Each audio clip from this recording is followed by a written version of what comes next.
Тибетская медицина мужское заболевание делится на 9 видов, а женское заболевание 40 видов.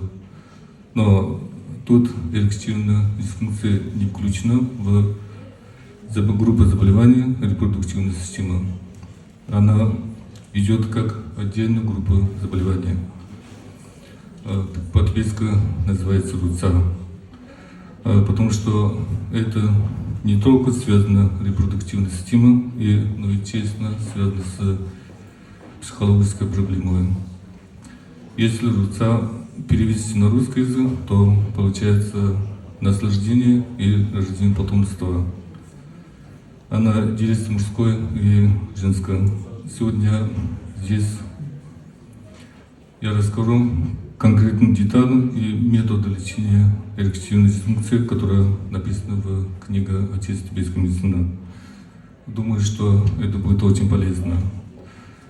Самое главное, чтобы вы поняли, что это не я придумала. В 8 веке до нашей эры в своей книге ясно написано, что для того, чтобы восстановить эректильную дисфункцию, нужно выполнить 7 аспектов. И что каждый аспект необходим для восстановления эректильной дисфункции. И не просто выпили какой-то препарат, на это закончено. Написано, что первый аспект это написано так, что быть в спокойном месте, в лесу или на природе, где не жарко, не холодно, с приятным музыкой и так далее. В этот момент нужно, чтобы мужчина забыл свои жизненные проблемы, душа была совершенно спокойна. Подобных местах сейчас очень много, и они доступны. Второй аспект, он написал, что партнер должно быть приятно для души. Конечно, без этого никак. Третий аспект – это заниматься полезной процедурой для повышения мужской эрекции. Например, масляный массаж, теплые бани. Вчера Ганна Михайловна про теплую баню что сказать. Конечно, это полезно для мужской эрекции и упражнения. И так далее. Тут я хочу поделиться с вами одним упражнением, которое очень полезно для мужской. Оно повышает слабую эрекцию, помогает именно. Это упражнение очень простое. Сожмите одно на отверстие и отпустить. И заново сжать, отпустить, сжать, отпустить. Так повторите 20-30 раз в сутки в течение 3 месяцев. Результат обязательно будет. Четвертый аспект – это тибетская медицина считается, что сперма – это шлак, то есть это отходы мужского организма. Если застой, это будет влиять на мужскую функцию. Пятый аспект – это употреблять те продукты, которые очень полезны для мужской функции, например, баранина, грецкий орех, краба, авокадо и так далее. Седьмой аспект, шестой – это хорошие прелюдии, но здесь не нужно объяснить. Седьмой аспект – это самый главный аспект. Он написан, что принимать лекарства для улучшения потенции. Тут я могу рассказать одну рецептуру. Его рецептура, которая дает колоссальный результат, называется «Царь мужской силы». Пишет, что 80-летний мужчина превращается в 20-летнего. Эта процедура по-другому называется «Таши 13». Тут очевидно, что 13 – это 13 компонентов. Тогда что такое таши?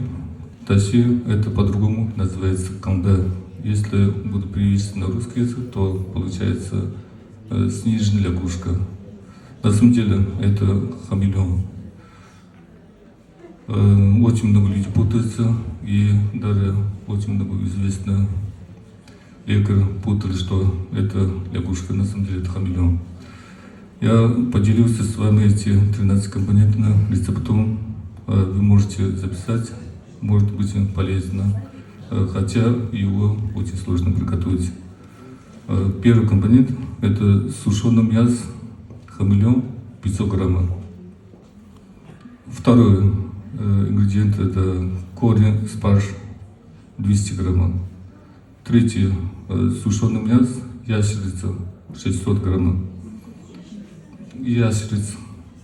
Четвертое – тибетская кардицепс 1 килограмм. Пятое – сушеное мясо, ведры 1 килограмм. Шестое – корень гимнодиния широколистная 750 граммов. Седьмое – сушеное мясо, фазана 800 граммов. Девятое – сушеные яйца, барана 750 граммов. Десятое – кардамон 950 граммов. 11 – сушеное мясо, воробье 700 граммов. 12 – рак 600 граммов. 13 – сушеная речная рыба 750 граммов. Вот 13 компонентов.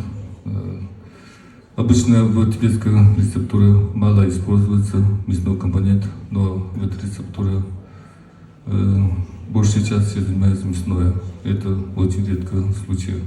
Поэтому все ингредиенты должны быть после спецобработки, а потом сушить.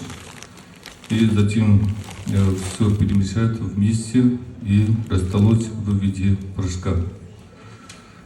Потом принимать один раз в день по 1 столовую ложку до полного восстановления эректильной дисфункции. Внимание, только когда эти 13 компонентов вместе и соблюдение всю граммовку, только тогда она действует. Если будете употреблять только один из этих компонентов, особо не поможет. Хочется съесть 10 килограммов ящерицы, поэтому не стоит отдельно употреблять эти компоненты. Только когда они все вместе дают сложную биохимическую реакцию и улучшает мужскую функцию. Кроме этого, при приготовлении этого лекарства должны провести спецобработку, так как некоторые компоненты имеют вредные вещества. Например, мясо хамелеона нужно добавить струю кабарги и завернуть в мясо яка и жарить на гриле, пока мясо яка не станет загревшим. Затем вынуть мясо хамелеона и сушить. Только тогда можно добавить в компонент. Любому компоненту животного происхождения должна пройти спецобработка, так как животные могут быть больными и зараженными. Например, который здесь используется рак, перемешивают с водкой, с солью и делают фарш, затем сушат. Только тогда можно использовать как компонент.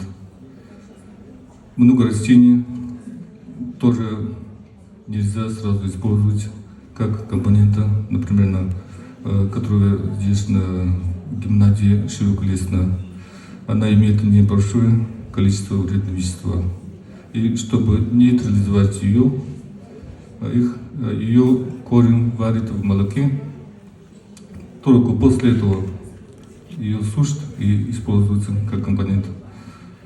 Знаю, что сейчас очень много делают, что все неправильно.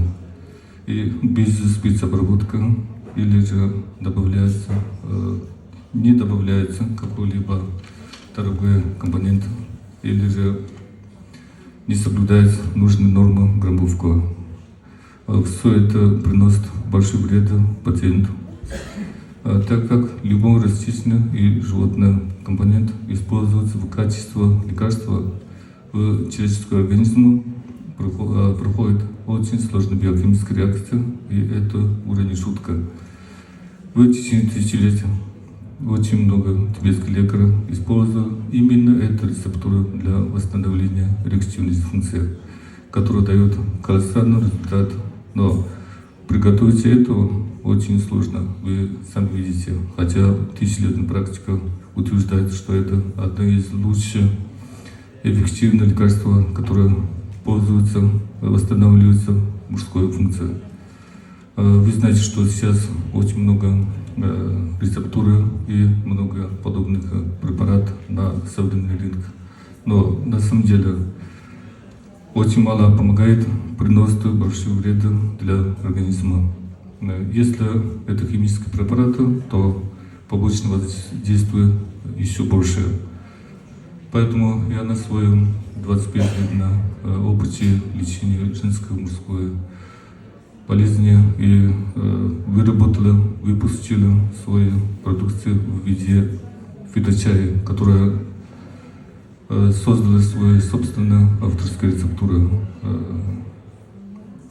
Она улучшает потенциал, результат почти 90%. Но, конечно, если у кого слишком запущено, то это не поможет. Кроме этого, она улучшает качество спермы, помогает при мужской бесплодии, укрепляет организм. Это 100% натуральные продукты, нет никакого побочного действия на организм. Я желаю нашему мужчинам крепкого здоровья. Спасибо.